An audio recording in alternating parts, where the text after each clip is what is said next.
Good morning. A little pimple. Still got me a little pimple. Working its way off.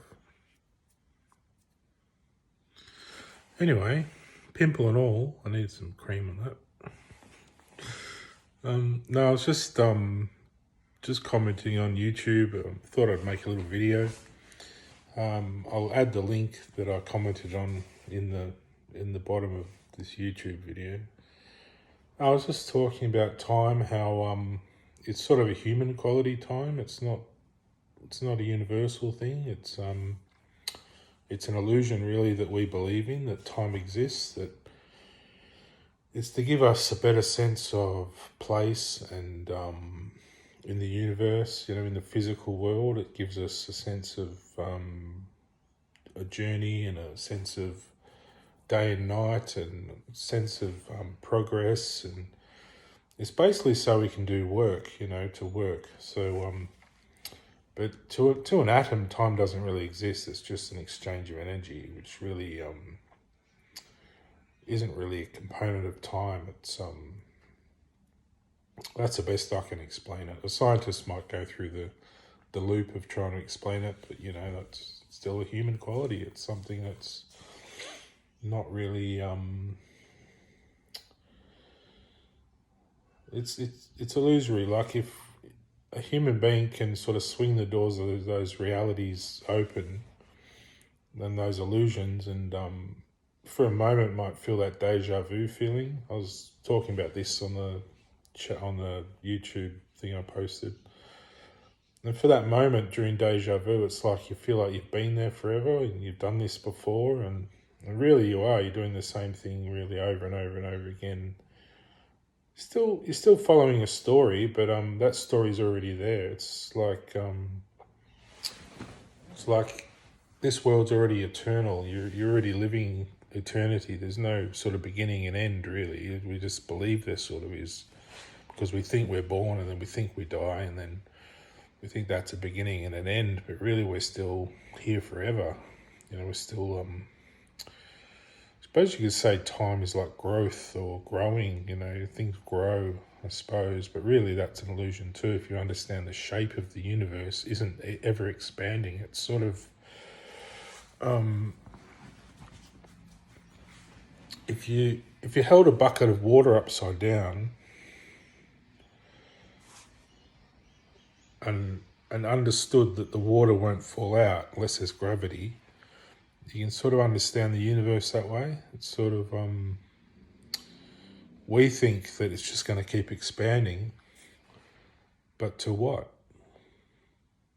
How can something that exists expand to something that doesn't? Think of it that way. Like bucket of water, the water won't fall out because there's no water for it to go to. There's no gravity, so it will just stay there suspended. Well, time's similar. It's suspended. We just think it's going to fall out because there's gravity, but if there's nothing for time to react to, time doesn't really exist. It's not really there. We just think it is because it's a reaction in our mind and our brain that there's things happening around us, which really there isn't. It's the same sort of I don't like using the word cycle, but it's just like we're always here.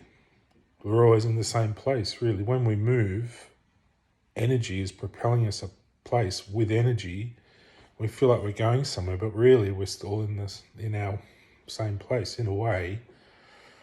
But in the timeless eternity, which is sort of heaven, which is beyond that illusory sort of devil's work, of materialistic obsessions and things, which people call the devil. I'll use that term because I like using religious terms. But beyond that, in heaven, where there's the devil's not present. The devil here has power over us. All this material stuff we have to work to. It's like slavery over all our material possessions. Well, that's life. We shouldn't feel bad about it. That's just the way life is. Even catching food to eat it. Even the way Indigenous people live, in touch with nature, they're still having to slave away each day to prepare meals and take care of their beds and whatever, you know, right up to people that are living luxurious lifestyles with every sort of mod con, you know, which, you know, some indigenous might be doing as well now. But and some white people might be living out, you know, making paper bark boats. It's all. We shouldn't feel bad about ourselves for anything we do, really, because we're just doing what we're born to do, you know. And I think that superpower I mentioned, though, with marriage, with a proper marriage, could actually change that and bring heaven to earth, you know, bring that timeless.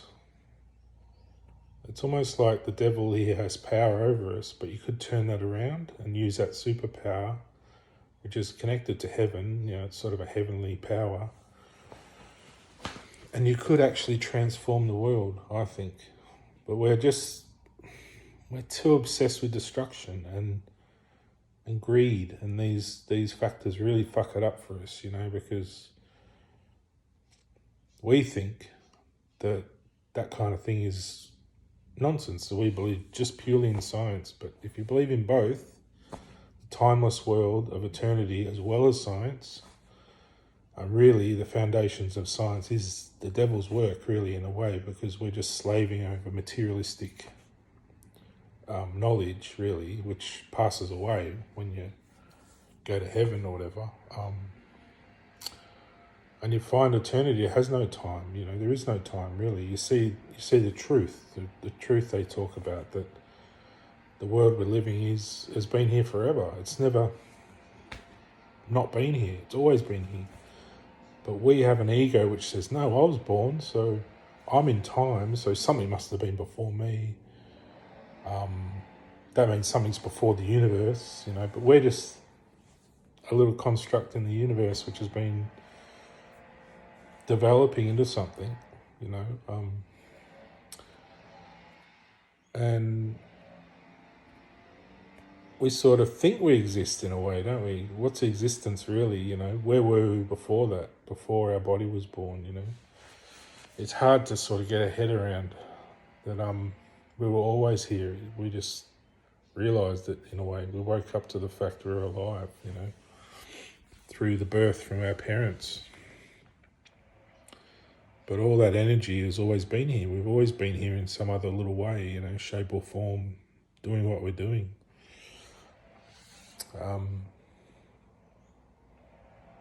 It's sort of a miracle that we get to experience it all. Whereas before we were here, we weren't experiencing it. We were just like immaterial, but still existed. But yeah, it's sort of like we never were, and then we're here, and then we believe we'll never be here again, sort of thing. But I disagree with that theory. I think you live once, because you're just one person, you know, you live once. And I think you get the chance to live for eternity if you're really good, if you really believe in the truth, that you can transcend the devil or the matter or the body or whatever this thing is deceiving us out of the truth, that the world's immortal and timeless and eternal, then you can bring heaven to earth. I think you can. Others might disagree. That's why I believe I'm a second coming of Christ, because I have that belief, that faith in me, which transcends the material world. And I think Superman, it should have been a collective effort from a marriage when I was young. It should have been something which grew within everyone naturally through love and marriage.